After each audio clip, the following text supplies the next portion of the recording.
kilasy fahafiry no tokony hiofana arak'asa ny mpianatra. Kilasy de 3e eo.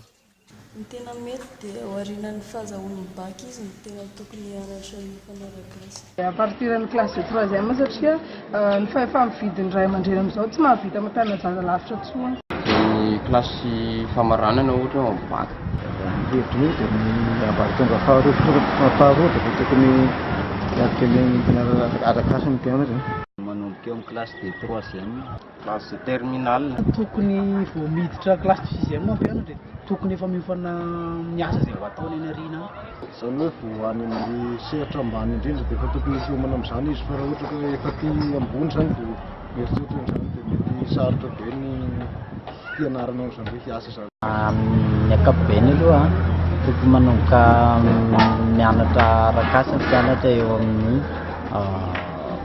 terminal eo dia efa afaka tokony ampianarina anazy misy tokony fantariny hoe inona ny asa ataony rehefa lehibe izy efa afaka baky.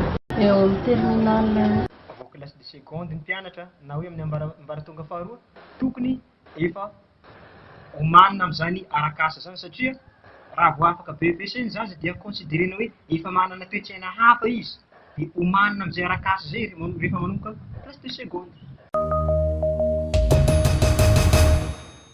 Everinao ve fa manampy ny mpianatra hiofana hiatrik'asa ny fanabeazana azony any amin'ny lycée ankehitriny? Tsy ny ankamaroany tsy mampiovana justa hoe fampianarana fotsiny. Mbola tsy dia azo lazaina amin'izao fotoana izao dia tsy manofana sy dia miopana indrindra amin'ny fanofanana arak'asa ny fampianarana fa famolavolana hahay zavatra fotsiny.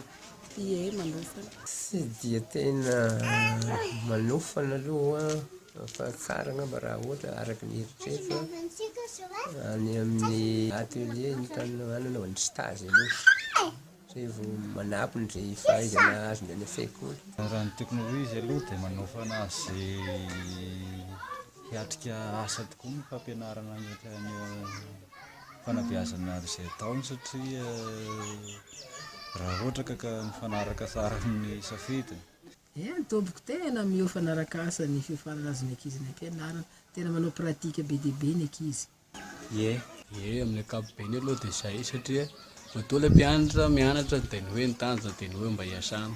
Raha ny zavatra hita any ampianarana aloha amin'izao fotoana izao dia fitsina ny sekoly mampianatra ny zaza hiatrika asa zany ankehitriny fa nangabetsahany dia lasa hoe enseignement général fotsiny. Tsy afaka mihitsy satria ohatran'ny karazana teoria foana zany zavatra atao ampianarana raha mbola midina ny terminal. Mbola ilaina ve ny fampianarana fahaiza-miaina na ny éducation civique eny amin'ny lycée? Inona no antony? Mbola ilaina izy io satria mbola mampitatra ny fahalalany ankizy.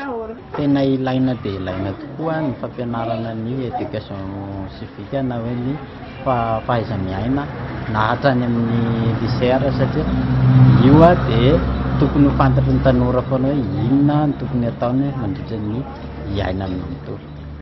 Tena ilaina ny antony satria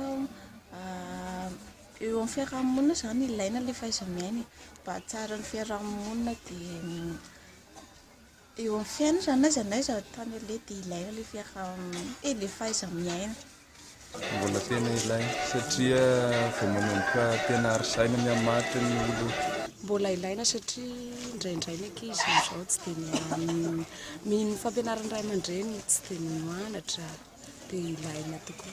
Tena ilaina raha ny zavatra iainana amin'izao fotoana izao dia tena ilaina dia ny fahitana fa sy araka n'izay rehetrarehetra anazy misy ny zavatra iainan'ny ankizy amin'ny fotoana izao.